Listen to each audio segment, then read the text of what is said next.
আমাকে অনেক নামে উপাধি দেয়, 24-এর প্রীতিলতা, বাঘিনী, অগ্নিকন্যা। আমাকে এটা হচ্ছে আরও সাহস যোগায়। আমাদেরকে যে সারা দেশের মানুষ, আমি দেশ বলবো না, যারা যারা বাহিরেও দেখেছেন তারাও বিভিন্নভাবে হচ্ছে আমাকে অ্যাপ্রিসিয়েট করেছেন, আমার সাহসকে বাহবা দিয়েছেন। আসলে ওই সময় তো আমরা প্রত্যেকটা শিক্ষার্থীর জন্য ছিলাম।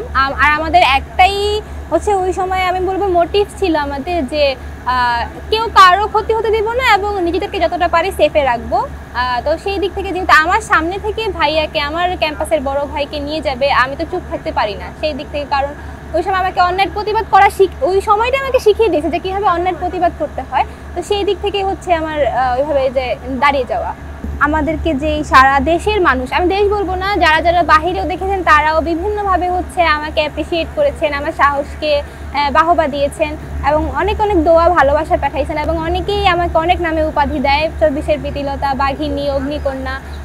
আমাকে ওইটা হচ্ছে আরও সাহস যোগায় যে আমার তো হচ্ছে ওই 31 তারিখেই হচ্ছে আন্দোলনটা শেষ হয়ে যায়নি, এরপরেও হচ্ছে আমাদের যে 5 তারিখ পর্যন্ত আন্দোলনটা ছিল, ওই শেষ সময় পর্যন্ত আমাকে হচ্ছে আরও সাহস যোগাইছে, অনুপ্রেরণা যোগাইছে যে আমাকে করতে হবে, আমি পারবো।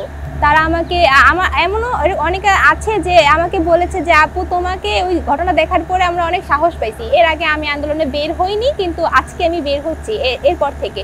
তো যেহেতু তারা আমাকে দেখে অনুপ্রাণিত হয়েছে, কেন আমি ভয়ে গুটিয়ে যাব, সেই দিক থেকে আমার বের হয়ে যাওয়া। এবং এখন তো আমাকে হচ্ছে এটাও আমার সময় আমাকে শিখিয়ে দিয়েছে যে ভবিষ্যতেও যদি কখনো কোনো বহিরাগত বা দেশের কোনো স্বৈরাচার আমাদের উপরে আর অন্যায়ভাবে অত্যাচার করার চেষ্টা করে, আমরা শক্ত হাতে প্রতিবাদ করতে পারবো। এখানে হচ্ছে প্রথমত যেটা ছিল আমাদের অধিকারের লড়াই। হ্যাঁ, আমাদের অধিকার আদায়ের ক্ষেত্রে নারী পুরুষ সবাই। আর ওইখানে যেহেতু কোটা যখন ছিল, ওখানে 10% হচ্ছে নারী কোটা ছিল। আমরা নিজেরাই চাইতাম না যে নারী কোটা থাকুক, কারণ এখানে সবাই হচ্ছে এখানে মেধা দিয়ে যাচাই হবে। সেদিক থেকে যেহেতু তারা হচ্ছে নারী কোটা দিয়ে নারী শক্তিটাকে হচ্ছে আমি বলবো যে তারা দুর্বল করে দিচ্ছিল, যে নারীরা দুর্বল, এটা প্রমাণ করতে চাইছিল। কিন্তু আমরা সেটা মনে করি না। আমাদের যোগ্যতা থাকলে আমরা আমাদের নিজের যে যোগ্যতার স্থান সেখানে আমরা পৌঁছে যাব, তার জন্য আমাদের কোনো কোটার প্রয়োজন নেই।